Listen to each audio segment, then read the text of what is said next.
All right, welcome everyone. Welcome to my shop. Continuation from last time, 2 weeks ago, removing the faceplate of the of this little bowl. So I'm Todd Rains. I'm in Allen, Texas. Welcome to my shop and welcome to my live stream. So I do this every 2 weeks, and today is no exception. So thanks for joining me here today, and we appreciate you being here and stuff. So today, as I showed you there on here, we're going to turn the inside out, if that's a little play on words, but we're going to remove the inside. This little bowl that we started last time, and so I figured we might as well finish the bowl up and see how that goes. So I'll show maybe a few different tools to be able to do that, and we'll talk a bit more about it. We used the faceplate, my first time using a faceplate ring, that is. And so yeah, that's what we're going to do. So thanks for joining. I've got, let me turn that thing on, see if this is, of course I'm in the wrong space for that now. But if we get more comments, I think they're going to show up over top of me. Don't know. This is a new feature in StreamYard, so we'll kind of leave it up for a little bit, see how it works. I may go do a different view. There it is. You can see Cindy's comment right there, I guess. Thank you. Warm, Erie, Colorado. Yeah, it is getting warm here too. It's rather high humidity here, so I am not a fan of the heat and humidity together. But got some AC in the shop, and it helps dehumidify. So if you do find yourself in a humid area where you have maybe rust starting on your tools, your cast iron, a AC unit helps a lot to dehumidify, or just maybe a dehumidifier. Did wonders for me when I put that in 7 years ago or so. Anyway, shop talk. If you got questions, please throw them in the chat. We'll see how that goes. Hey, Charlie, good to have you here. And we'll answer those questions as we go. So not sure I'm a fan of this. Let me know what you think in the comments, whether you like this kind of showing up on top of the stream. I don't think it's going to work for my layout, but it's a new feature, and I'll maybe pop it up when we start talking again, or if there's some place where it makes sense. So, but otherwise, we can do this at the same time. So it does. We can do both at the same time. So big comments and little comments. So we'll do that. I'll take that off. It's always fun to try new things, and you guys are my experimental group, so thanks for that. Yeah, comments are nice until you're doing something and they cover up what you're doing, especially when I'm down here. So that's the one problem I see. If I could get them to shorten that width of the comment, that would be great for me. Inside the bowl, let's turn it. So before that, here's how to get a hold of me if you need to. Please do so. There is email, phone numbers, website contact form. The QR code over there is for the newsletter. If you're not on my newsletter, please join. If you want to pass that information around to your friends to help get on the newsletter, that'd be great too. Thank you for doing that. Then my friend Cindy, who's in the studio here, is doing a live stream next week, I believe. So let me get Cindy on the stage. Hey, Cindy, there you are. Next Friday. Hey. Next Friday. Good stuff. Next So Friday. yeah, these same we've time. been doing these live streams for a long time. I mean, 4 or 5 years now. Yeah, I think so. So it was a good way to kind of reach out during the pandemic for sure. And I look on my YouTube channel and I've got maybe 4 or so videos, post-production videos done in the last 5 years, but I've got like 50 or 60, 70 live streams done in the last 5 years. Mm-hmm. So every 2 weeks, it's 26 a year, 4 years. Yeah, there's got to be over 100 now, I guess. So anyway, it's for me, it's a convenient thing to be able to get content up, and also I just love the live aspect of this, where everybody gets to see what happens live and ask questions live and stuff like that. So great thing about live today, also AAW symposium started this morning, and they have live streaming 2 of the rooms. I was watching Rebecca DeGroot just a bit ago, and they had some technical problems during the first rotation, but recordings will be fine of those. So they got things worked out in the first rotation. So that's fun. That'll be a bit of viewing for the weekend for me and stuff like that. You too, I'd imagine. Oh yeah, I've signed up. Yeah, absolutely. Yeah. And do you have any ideas what you're doing next week? Oh yes, next week. Oh, you mean for the live stream? Well, my mind is on my IRD next Saturday, and I'm making threaded things. Oh, nice. And so this is a nut and bolt box, and I've been working with this, so I'll do something next Friday that leads up to this, and we'll see what. Maybe something to do with the jig, maybe prep some blanks. So is your demo next Friday or the Friday after? No, it's on Saturday. Saturday. It's on the 21st. So 2 weeks. No. Today's the 14th. Today's next week. Today's Friday the 13th. Happy Friday the 13th, everyone. Yeah. So it is next week. Yeah. I'm completely missed a whole week somewhere. So I know. Well, so have I. Yeah. But so Friday I'm doing a live stream. Saturday I have that IRD and fun stuff. Always. Yeah, definitely. Looking forward to that. I'll be co-hosting as usual. So good thing you told me that it's next week. Oh yeah. Well, we wouldn't want you to be off doing something that day. It would not be good. Oh no, I'll be there. Thanks, Andy. Anything else to share? I think that's about it for now. Have fun with the AAW recordings, everyone. And see you next week. All right. Well, thanks for joining. Next, I got this. So our Father's Day sale is still going. It ends on Sunday. It's 10% across the board, folks. Everything in the store is on sale, including the new Axminster products. So we've had some good success with Axminster in the last couple of weeks, so that's nice. I love that people are taking advantage of the sale and helping me kickstart Axminster at Woodturning Tool Store. So thank you for doing that. And there's Cindy dropped a link a bit ago to the Woodturning Tool Store. Go and check it out. It's the last 2 days to save. Today, Saturday, Sunday, 3 days. There you go. All right. These were the things I turned in the previous live streams. Those ones in the last 3, and there's the trio. So I've got it. I think, did I post that? I think I might have posted that on social media. I don't know. I'm so bad at that. So anyway, let's get it going to back here. We'll take a look at this. We took the faceplate ring off, and let me just put my drill driver aside, the faceplate ring. So there's a variety of tools we could use to hollow this guy out. I think first of all, I should say that I think last time I said maybe it would be good to kind of do a hollow form out of this guy, and it kind of has a nice shape to it, and I could curl this in a bit more and create a small opening. However, because I've got screw holes in it, that's not going to be possible. So another downside of the faceplate ring is that, if you're doing it spontaneously, You have to really plan for what you're doing. So this is going to be a little bowl. We'll have a rim around there. Get rid of the screw holes. Hopefully they don't cause me problems. They shouldn't. They were only in there about that deep.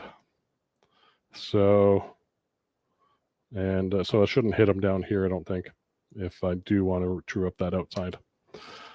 All right, so boy, I do need to do some maintenance. I keep saying that, and this moist weather is making that especially true for me to do. Oops, that was my fault. My mouse pad. Sorry, Cindy, didn't mean to do that for you.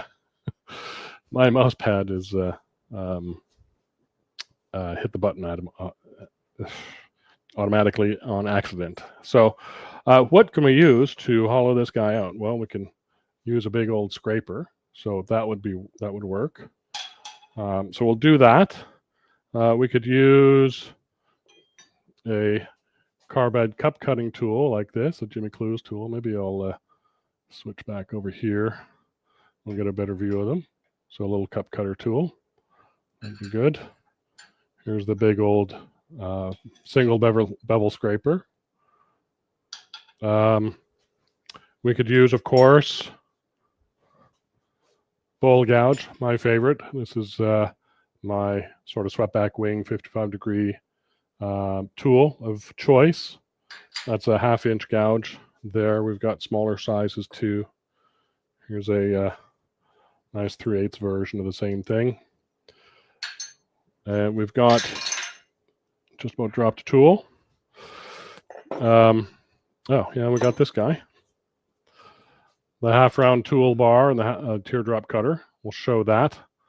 This one currently has on a negative rake scraper. We'll put on a flat blade upside down and hollow with that guy. It'll be similar to using this guy. We have good old round nose scraper, a little 1/2 inch one. This, by the way, is the same 1/2 inch scraper, a robust tool that comes in the TrueArc kit. So this TrueArc thing is on sale. I'll have to zoom out a little bit. Manufacturer sale. Brent has put these on for $100 off. So these are now $2.99. Includes all the collets and collet ends that you need. 1/2 round scraper, the small one that I just showed you. Some tube extensions and a pivot arm and stuff. Makes a great true radial curve in the bottom of a bowl or platter or something like that. Some people say, well, that's an awful lot of money just to do that. But when you get a product that has a nice gloss or shiny finish and you put it under the light and you get those reflections, there's nothing like having a crisp, clean, unbroken seam of reflection in your turning. It's a nice radial curve. Anyway, that is in stock and on sale. So I wanted to show that because we're going to be using perhaps this little round nose scraper. This guy is pretty small to be using all these tools on, but we're going to do a little bit of each just to kind of show how I'd go about it. The other ones to use are some negative rake scrapers for finishing up. We've got Cindy's little undercut hook tool that she grinds and sells. I've got one of those. This is the D-Way Boxmaster radial double-edged or double-beveled scraper. And then the robust, large negative rake scraper with 2 bevels on it. So these kind of tools, there's a whole array of them now on my lathe bed here that we'll take a look at. Bowl gouges, scrapers, carbide tools, other kind of tools, and more scrapers. So whether I can show you all that in such a small turning, I don't know. We'll see. Oh, this I just push my tailstock back. It reminded me of something else that is new. And let me zoom in a little bit here. So this guy, you guys have seen him. I've sold a number of these to folks on the stream and customers elsewhere. Had a call from Steve, I think Douthout, and he said, "Why don't you put a ruler on the back and be so much handier. So I put a scale on the back. So there is a millimeter scale. I'm not able to get the 10 or 20 in there, but it starts at 30. So if you're sizing your chuck, and let me pull my chuck down. I really do have to get rid of these chuck hubs. I'm not a fan. I've got some 5/8 dowel to be able to put on the board over there. So anyway, now you can kind of measure roughly that is 55 millimeters. So you'd go over, and when you got your tailstock up, you'd do it at 25, maybe 30 millimeters of a radius. So a little bit more tool in one. So this is the new version, version 2. Not on the website yet, but they will be after this. After this, I'm going to only make this one, and so I'll probably bump the price $1 or so. This one version. So same everything else, same gauge. Just put a little scale on the back. Thank you, Steve, for mentioning that. It was a bit of a work to kind of make that work out. And if I had a laser etcher or laser tool to cut those, I could probably do a much finer scale than every 5 millimeters. But I think for what this purpose of this tool is, that's all you're going to need anyway. So there you have it. So that I worked on this week as well. So it's been a busy week. Let me do a shameless plug, folks. Let me just see who else is here.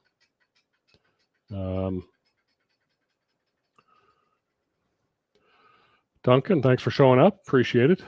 Cindy's dropped in the special deals link. It's really everything in the shop. When you go to the website and you put something in the cart, it'll show the discount in the cart. The prices are not adjusted to the sale price, but as soon as it goes in the cart, it'll be on sale. Dennis, greetings. Good to have you here. Thank you for joining. And hook tool. Yes, that's what Cindy's hook tool. Was Duncan, out of all the tools you're showing, which one is your favorite, and why would you scrape rather than cut? Cutting tool like a bowl gouge to remove the bulk. So yeah, I mean, there's personal preferences all over the place, Duncan, and my preference is probably the bowl gouge for sure. But since this is a bit of an undercut rim, it's maybe a little difficult to get a bowl gouge in that direction and turning that tight of corner. So maybe a small bowl gouge with the heel relieved. That means more in grinding. I might just as well use a small, oops, wrong way, Todd, small hook tool to get under that shoulder. This little double beveled scraper of Cindy's. Or I might choose to use just a regular scraper or Jimmy Clue's mate tool.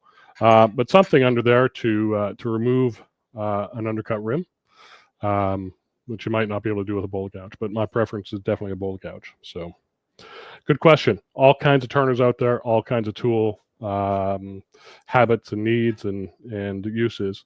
So I'm trying to cover the gamut. I wanted to show this just for a quick second, if you all don't mind. I have been working updating. Oops, I got to go. Let me just bear with me a second. If you go to shop and under lathe accessories, I've added these categories for jaw chucks. So if we click on that, you now have sort of a little description of them, and you have these categories here. Down below is all the chucks, everything, every 4-jaw chuck. But you can narrow the search by, if you want to look at the GK88, you just click this one, and it's all the GK88 chuck and the chuck accessories that are compatible with the GK88. So that is a good way to work that. And so these categories I've added, and so it should make it a little easier for you to kind of see what you're looking for. So look for more of that. The other thing you may not have noticed is under chuck jaws, There's this compatibility chart there. So there's a downloadable version up here. If you click on this link, you can download it. And then this chart is here before you look at all the jaws below. So anyway, I've been hard at work trying to update the website to make it a bit easier for you guys to work with, and hopefully that is paying off. So anyway, so there's some more work there to be done. Let's get on with the show. I think I'll show the bowl gouge first. Actually, maybe I'll show the straight scraper first. I think that makes more sense in my head.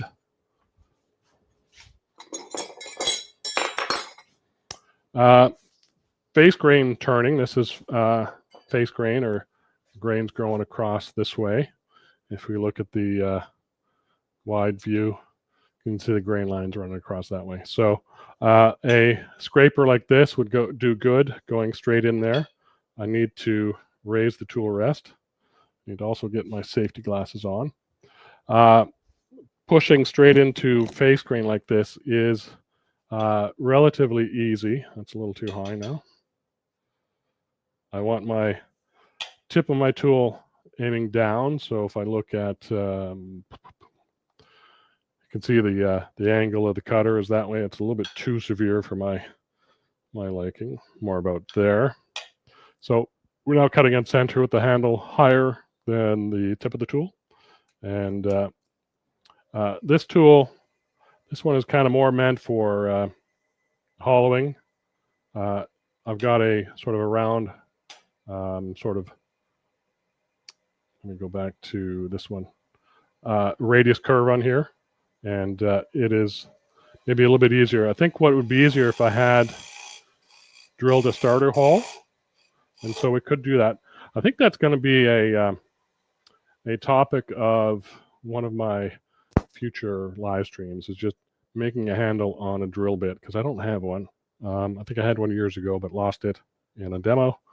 And so we'll not drill that, but we'll take it out with a bowl gouge, the one that I was intending to start with. So I just put it down.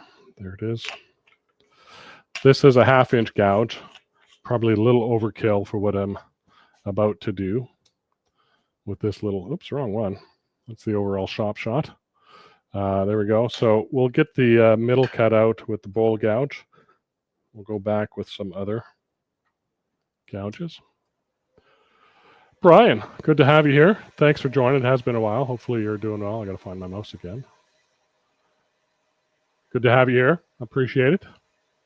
Hope you're doing well. John, yes, nice chart. It's an Axminster chart. You'll find it on their site as well. I thought I'd put it front and center of the chuck jaw, and it makes more sense there. So let me know if there's other updates to the website that you might find easier to navigate and stuff like that. Always looking to improve. So I'm starting an entry cut with my bowl gouge, and this might be a better shot for this. So if I have the flute open, I start skating back that way. If the flute closed, it'll start skating that way. So if you have your flute straight up and down, it's not going to move or shouldn't move. And there we go. So with that sort of orientation of the flute, I can push and open up and start to cut there. So this is a little bit of figured maple. Forget how figured it is. It's not that figured, but it was a piece of maple that came off this big leaf maple blank. Or there's a bit of chatoyance in the oops, end there, but not much. Anyway, so it's nice, nice kiln dried. It's been sitting in my shed for 20 years or so, and now we're turning it. So got the wrong one again. Sorry about the camera switches. All right, let's do just a little bit more. So sweeping in, cutting to center. I'm getting some vibration there. I just push down on the tool rest a little bit more.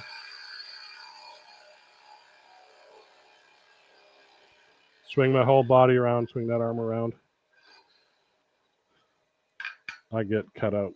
I've also ground the back heel of this tool, so hopefully I'm not getting too many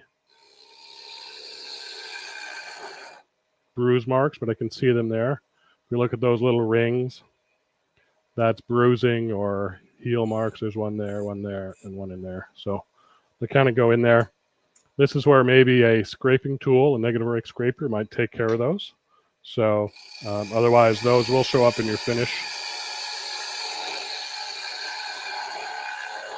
And while I'm here with this sort of nice little bowl within that bowl, I'm going to show, which I haven't used in a long, long time, a bottom bowl gouge. I rarely use one because I'm usually, just using my regular bowl gouge and then scraping. But I thought I'd show it here and now so that we can kind of see in there. So this little guy is probably about a 60, 65 degree bevel. Let me go overhead. We'll zoom in all the way. So there's a very short bevel, and it's a very blunt sort of tool. It's almost ground like a roughing gouge, spindle roughing gouge, and that I just sent it on the platform and rotated around. I do tend to bring it back and angle this back wing, this wing back, but this front wing I just ground straight like that. With this one I angle back. I bring this right wing back so that it doesn't get in the way as I make an entry cut or make a cut. So I'll try this guy. We'll see how smooth we get in there. And oops, just hit the wrong button. Then hit the start the lathe button. All right, tool probably have to come up a little bit. Tool rest. We've got a smaller diameter tool now.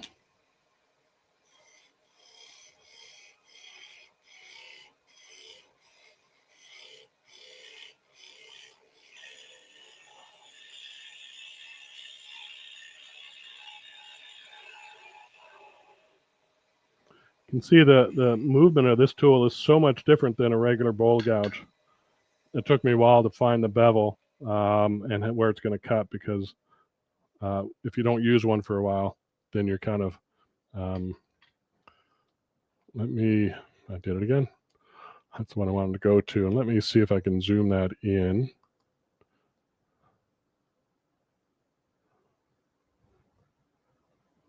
Kind of see. I just have to focus that a bit. So you see this first little part I didn't do, but this where it gets blonde is where I started the cut. Ugh. Dropping things today. So I'll show that line, division line where I cut and where I didn't cut. And is there much of a difference? I think there is. I'm not quite satisfied with that cut, so we'll do another one. And I don't know what this is going to show.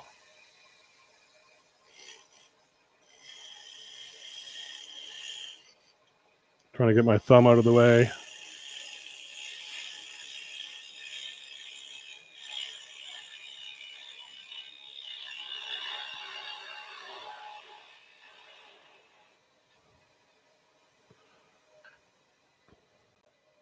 So a bottom bowl gouge, why they call it that, is not that I need to get up here, but I need to get the bottom. So if I had this big gouge in there, I'd have to have the handle. Let me go back and zoom that out a little bit.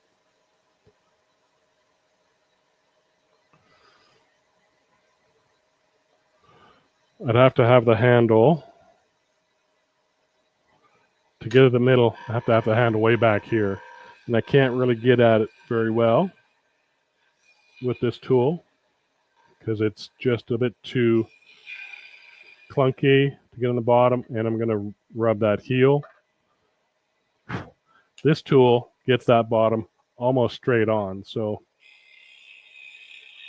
the bottom bowl gouge, you're able to kind of have the tool almost horizontal, or I guess in line with the axis, to cut the bottom. And it leaves a very smooth surface. This is one of the reasons why I sweep back this corner wing, is so that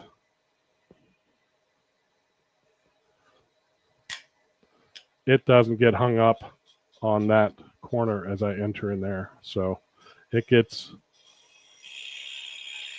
out of the way because I never really use that wing. The part I'm cutting on is right down in here. Well, let me switch that. Right down in the gullet. I'm not really cutting up high in this wing. If I am cutting, I want this to be a nice sweep so that I can get around that corner in there. So, and that is in there. Anyway, too much spent on the bottom bowl gouge. Let's get that big scraper out and get some more depth to this guy. So, scraper works well to hog out material. Raise the tool rest. I'm going to be higher with my handle.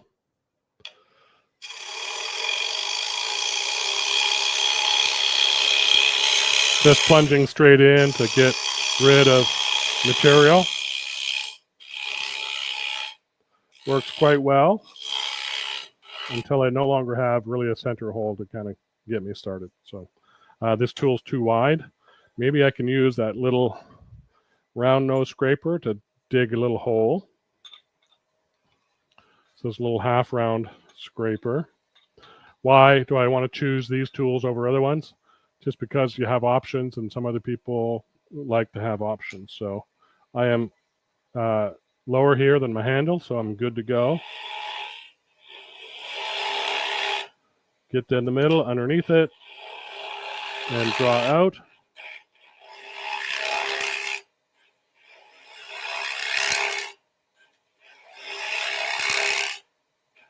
So that works just quite effectively. And I can go back and forth lightly, do a nice finishing cut there. And see how that looks. Little mini micro light. Give it a little bit of light in there. So we got some torn grain on the sides with that single bevel cutter. Let's try a negative rake gouge just to clean up in there. So this has got 2 bevels. This is a Axminster tool from D-Way. I don't sell them, but Jimmy's a fair guy. So this, I'm just using it unhandled.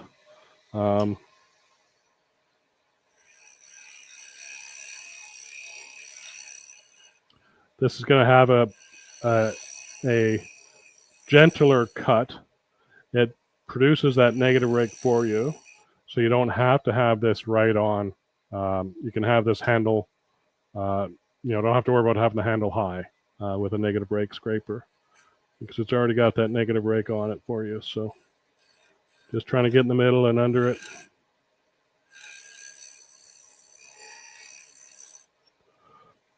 Now we've got a nicer finish in there. I've got a little bit of tear out right in the edges there, so I'm going to just concentrate on the edges.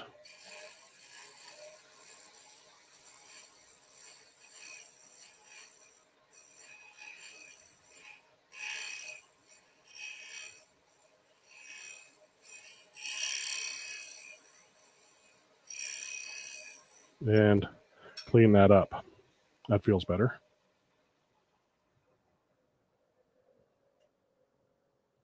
Yeah, not too shabby. This figured wood, you always have to kind of figure out where it's going to cut the best with what tool. That's one of the other reasons to have sort of a different set of tools that you might want to try. So for hollowing next, we've got this mate tool. We'll try that. I'm also going to use my half round bar with a single bevel cutter. This one currently on there is a negative rake cutter, so dual bevel. We get a single bevel cutter. I'm going to turn it so the bevel is down with the handle, the bar having the flat on the tool rest. So set up like this. I have to bring the tool rest back for this because I've got this cutter on there, and I don't want it to hit that tool rest so that it can't escape. So this will help me hollow this out quite nicely. I can actually angle this tool over to the left a little bit to get this undercut rim you're not seeing. There we go.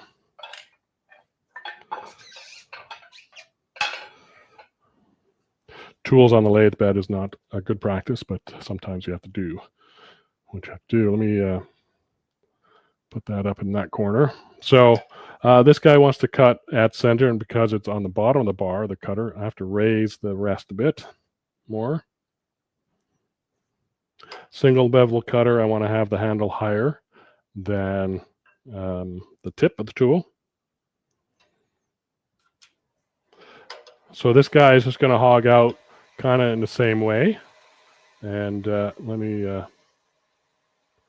just put that on. That's going to be better for you to see. So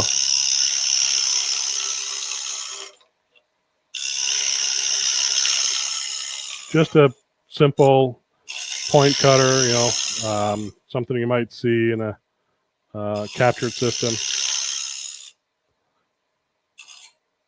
I have to pull this tool rest back just a little bit further because I want to get this rim out here.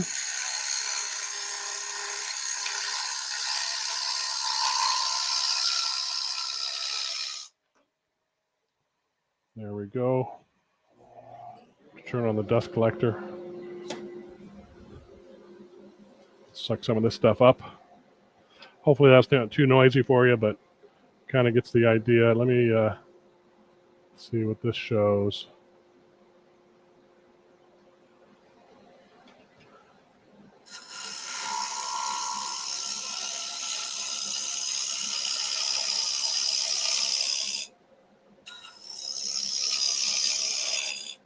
So that's quite effective at hollowing. I tend to hollow with the pointy part of the tip instead of the round part.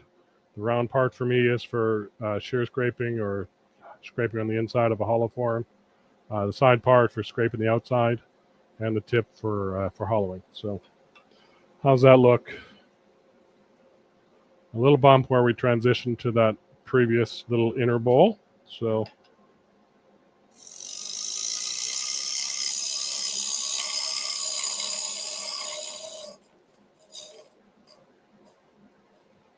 getting underneath that middle point.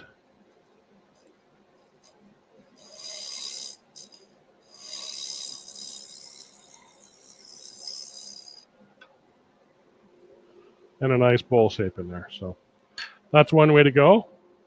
Let's also try the Jimmy Clues mate tool. So we're now able to push it back in because this guy works as a cup cutter. And I'm going to just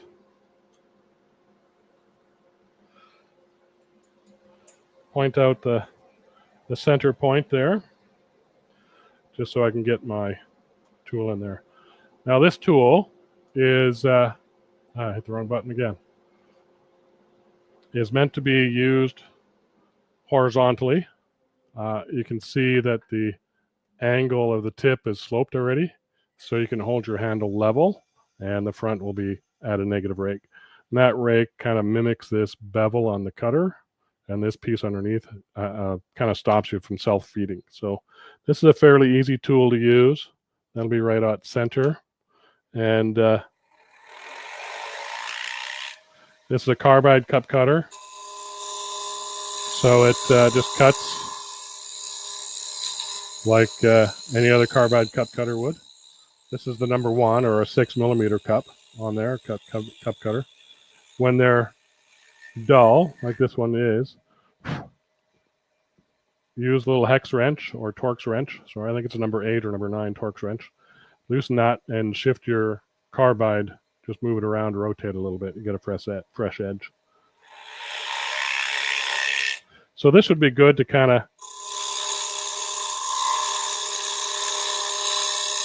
be able to kind of get that undercut shoulder.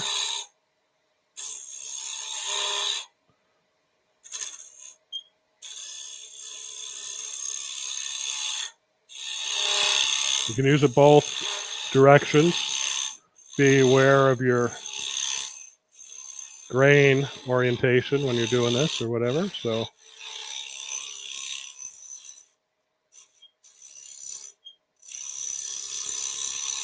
kind of defining the thickness of my rim right now and undercutting that shoulder. There is a 4 in the family of these mate tools. This is the #1 cutter. So mate #1 with a 6mm. They make Jimmy makes this is Jimmy Clue's tools, by the way. Make a 8mm cutter. It's mate #2. There's also an undercut version, which kind of removes all the metal where my thumb is. So all that metal kind of gets taken away, and so you're able to reach under a shoulder a lot more. So that's the undercut version. Let's see what kind of undercut we got here. So that's worked well. Undercut quite a bit. So that is something that is handy with a tool like that or an undercut version of it. The finish in there is actually surprisingly nice. Of course, the end grain is on any turning is going to cause you the most grief, and it's actually turned out relatively well there. So I do need to kind of treat this rim. I haven't touched that yet, so I'll just take my flat scraper and touch this and maybe just give it a bit of an angle inwards, maybe round it a bit.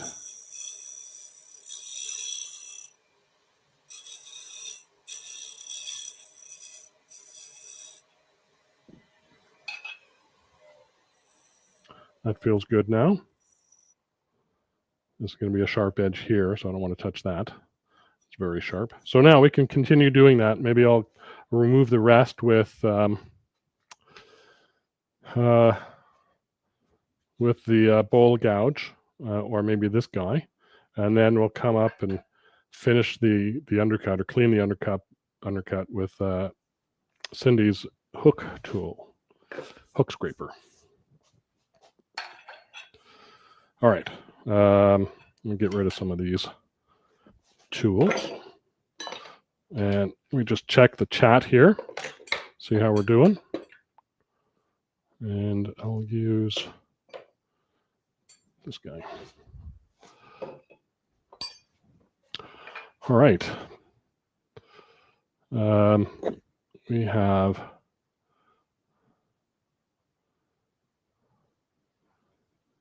head back up.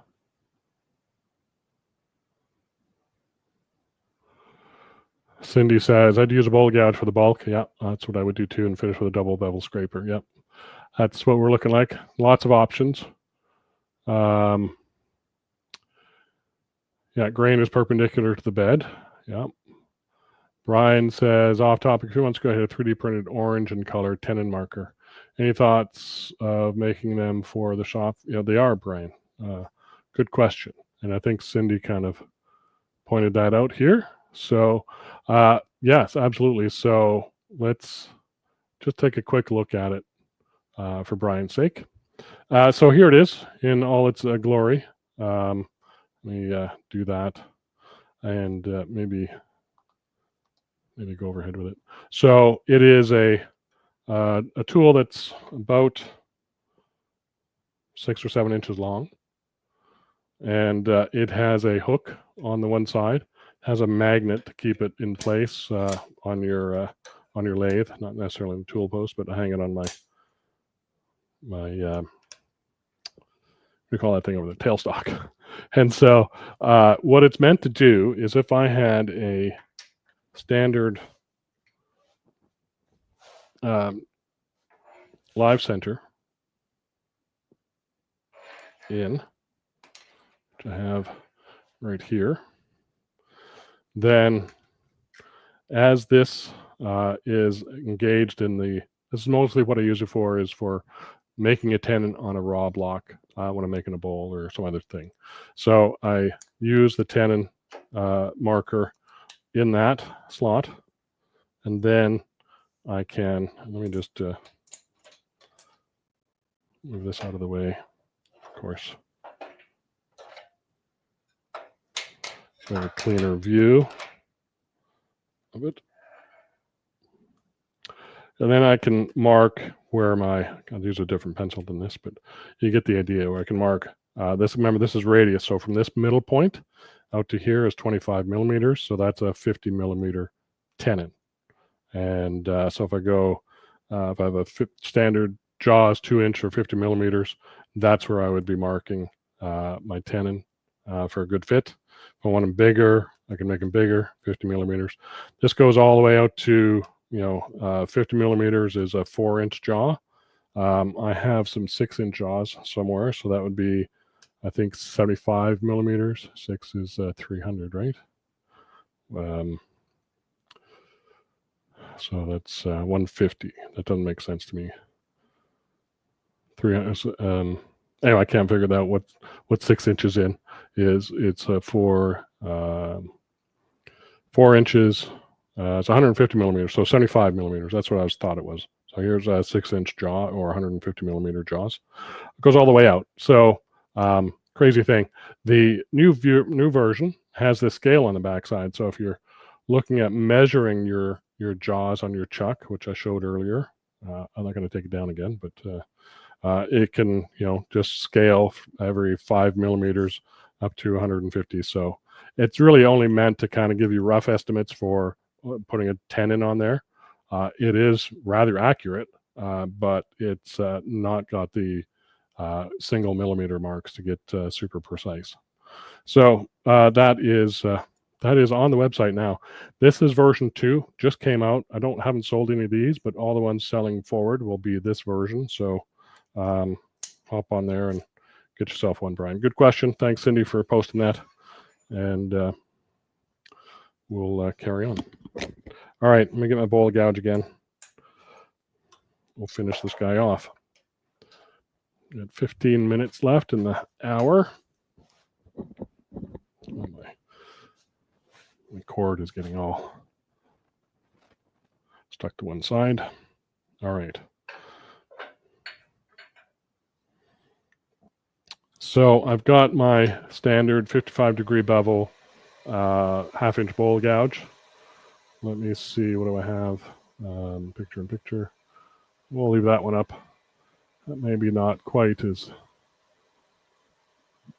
bright. There we go. Maybe that's better. And we'll pick up this inside cut.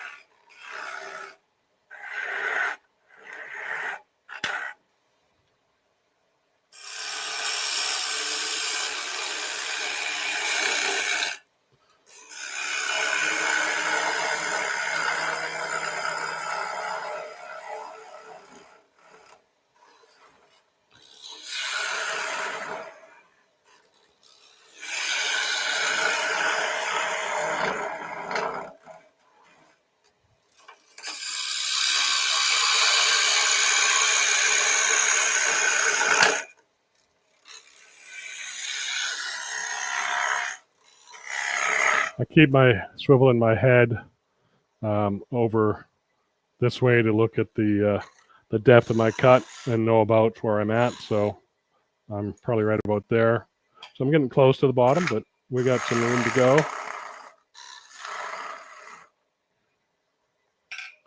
Let's see where we're at. I think I've left a little bit of a shoulder up here. Indeed, I have. So yeah, plenty of meat there, 3/8 of an inch, 1/4 inch up here. So we can maybe do a smaller gouge. I think I've got a 40/40 gouge here and a 3/8 that we'll use next. So 40-degree bevel, 40-degree sweep. And it's going to allow me to kind of push in a bit straighter than having to swing all the way over here.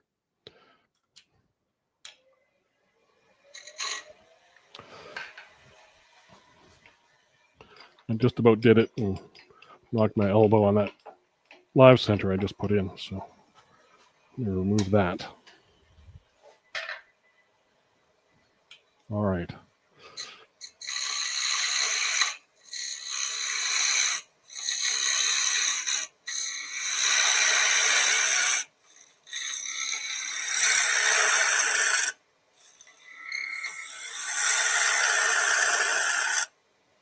And as I get to the bottom, I'm probably going to have more of a problem because I can't really reach.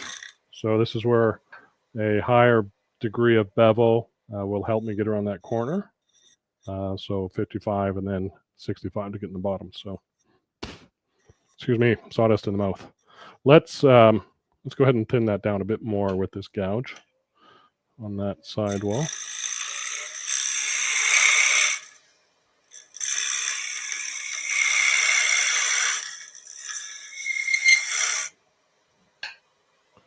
Leave it there for a second. So I took an inch away, cut depth for a depth about an inch.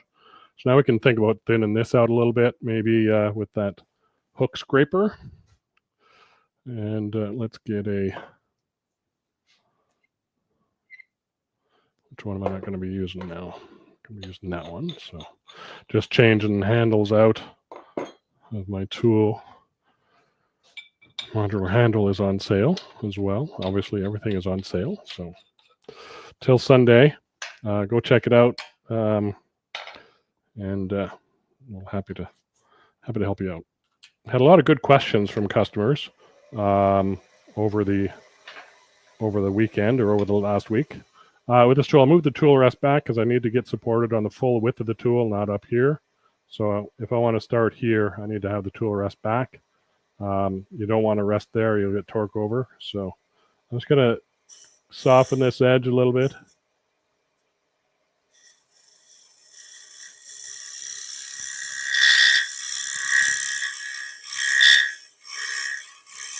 A little bit of squealing from the wood, I think, more than anything.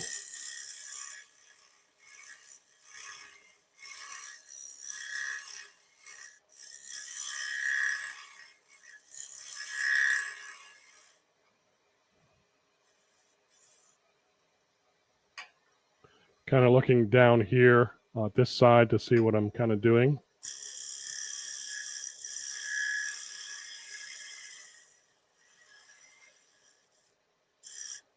I'll turn that dust collector back on.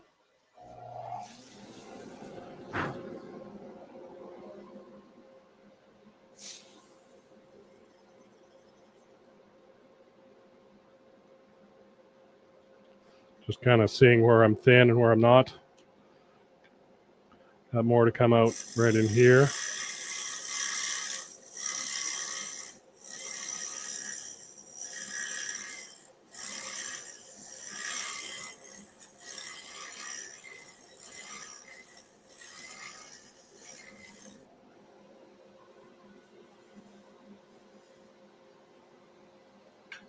This is kind of a tricky area because all the shavings are kind of caught in this little groove, this little hollow area.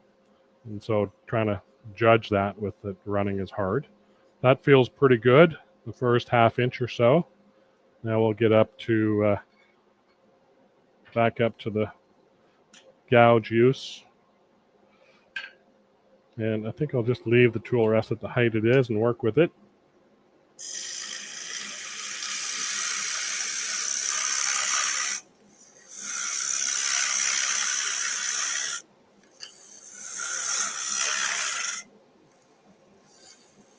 And come around that corner. This is why I've kind of relieved that bevel heel, that heel of that tool quite a bit. He has to be able to get around that corner. Right now my tool is bouncing on or hitting on that sidewall, so I need to change to a different tool.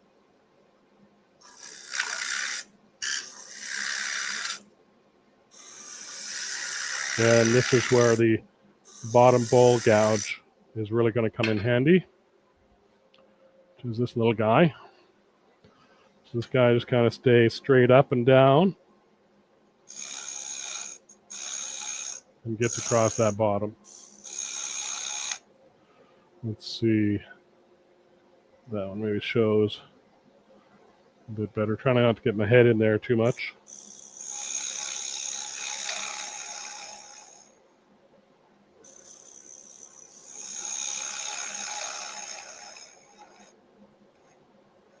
and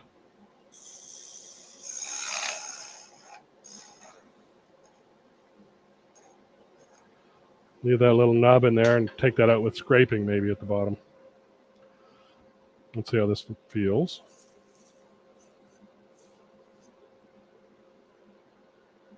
Not too bad. It's a little thick at the bottom, so I can take out some more, but overall the shape inside is really quite nice. Just a little bit of scraping, a little interface right there. So a little bit more at the bottom bowl gouge.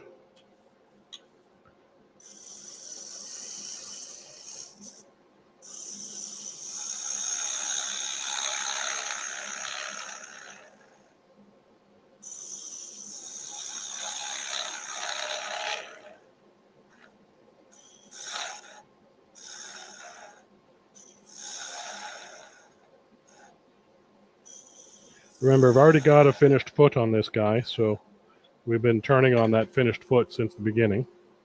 So, so we're not really turning the outside anymore. I got to do some sanding on the outside here, but otherwise the turning up there is done.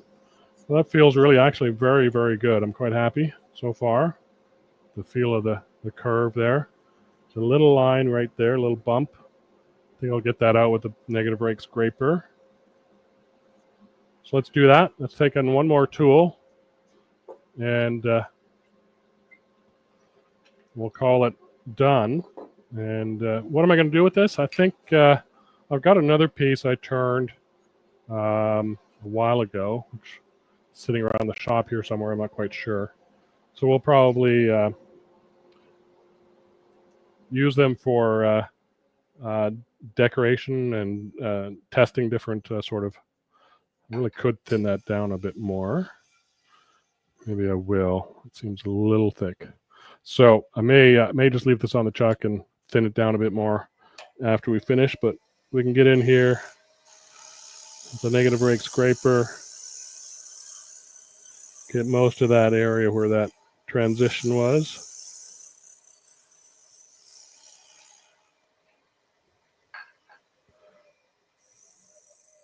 Well, that does feel nice. That feels silky now. So very good. Very good.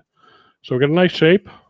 It's maybe not my favorite shape of a sort of vessel to turn. I'd rather have a more closed mouth, but it is what we had to begin with getting rid of those screw holes around the perimeter. And we've got a fairly nice little box going on here. We've got some nice chatoyance showing up in the bottom there. So that'll take a nice, maybe a bit of oil finish and then polish it up and get some chatoyance going on it. But I think that is, yeah, I'm going to probably work on this a little bit to thin it out. But shows you a range of tools that we can use on this thing. So Ted was asking what rotation speed. I've been at 2100 pretty much the whole time. So haven't moved it. I say about because the robust readout is just numbers on a dial. So I haven't created oh, there's a magnet. I missed that magnet. There we go. Haven't created a readout, speed readout, LED readout for this guy. But yeah, about good. So Ted, you're doing well, I hope. Thank you. I was a bit late wrapping Father's Day gifts. Yeah, so that's Sunday. So we're having ribs, my favorite. So that'd be good.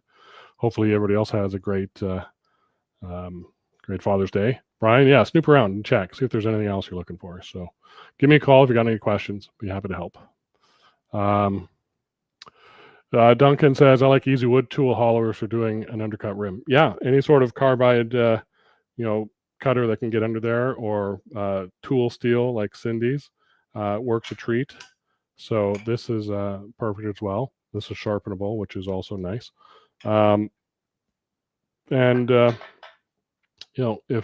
If everything else fails, or you don't have something but you got a hollowing rig, bring a hollowing rig out. Whether it's a Lyle Jameson one or one of Tim's or Trent's, then that'll work too. So whatever works for you gets the job done. I think that's important.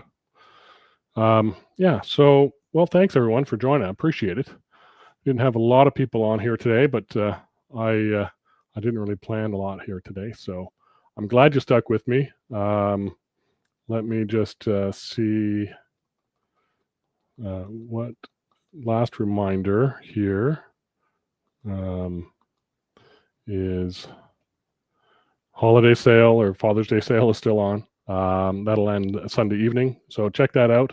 Don't forget that Cindy is doing a live next Friday and a demo on Saturday next week. So you'll hear more about that this week for sure, coming up and so like that. Otherwise, I'm gonna say thanks for watching. I think this has been a good hour of me turning and blabbing on for a long time. So hopefully you got something out of it. If you have questions afterwards, please send me an email. No hesitation there to chat if you want to call.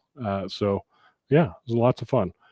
Thanks everybody. Have a great weekend. Enjoy the AW Symposium if you're there or if you're watching virtually. Have a great Sunday Father's Day. Be kind and be safe, and we'll see you next time. Bye for now.